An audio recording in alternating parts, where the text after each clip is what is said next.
Pentingnya berkarakter dan bersosialisasi. Yang pertama, fondasi hidup. Untuk menghadapi kemajuan zaman yang selalu masuk ke dalam diri kita harus menghindari pengaruh negatif dari kemajuan zaman dengan mempunyai fondasi hidup itu. Yang kedua, fitrah manusia. Kita membutuhkan orang lain sepanjang hidup karena fitrah manusia itu adalah makhluk sosial. Yang ketiga, sarana perbaikan diri. Berinteraksi dengan orang lain, kita dapat menilai baik buruknya lingkungan, sehingga dapat memperbaiki diri menjadi lebih baik. Selanjutnya yaitu, kuliah bukan soal akademik saja. Ada hal non-akademik yang perlu diikuti untuk mengasah kemampuan soft skill dan hard skill kita, seperti bersosialisasi dengan masyarakat yang membentuk karakter kita. Selanjutnya yaitu langkah mencapai tujuan hidup. Kegiatan pasca kampus, misalnya kita ingin melanjutkan program S2. Hal yang dinilai adalah dari organisasi yang kita ikuti, kegiatan kampus, dan lain-lain. Lalu untuk memasuki dunia kerja, yang dinilai adalah bagaimana jiwa kepemimpinan kita. 7 pilar kepemimpinan. 1. Cinta kasih. Dengan cinta kasih, seseorang menghadapi dunia dengan pemahaman yang sehat dan yakin tentang dirinya diberkati potensi untuk memimpin. Yang kedua, integritas. Integritas merupakan tolak ukur fundamental untuk kepemimpinan. Dengan demikian, seseorang pemimpin harus memimpin dengan integritas, kejujuran, dan berpegang teguh pada nilai-nilai organisasi. Yang ketiga adalah kebersahajaan. Kebersahajaan merupakan sifat yang tidak berpusat pada diri sendiri. Yang keempat, totalitas.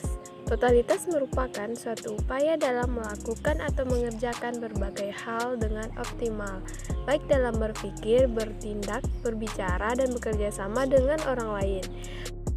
Yang kelima, solidaritas merupakan suatu sikap yang dimiliki oleh manusia dalam kaitannya dengan ungkapan perasaan manusia atas rasa senasib dan sepenanggungan terhadap orang lain maupun kelompok. Menurut Kamus Besar Bahasa Indonesia, arti kata keaslian adalah kemurnian. Yang contohnya, kita harus menjaga keaslian ini dan jiwa undang-undang dasar negara kita.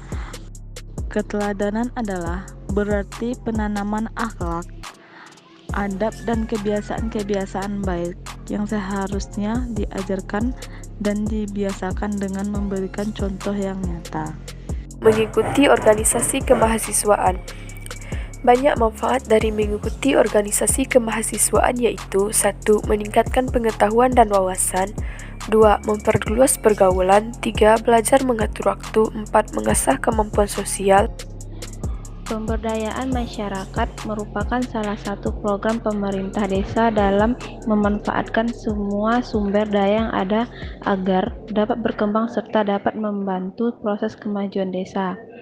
Sasaran dalam program pemberdayaan masyarakat ini mencangkup semua bidang, dimulai dari pemerintahan, kelembagaan, kesehatan, ekonomi masyarakat, teknologi, dan juga pendidikan.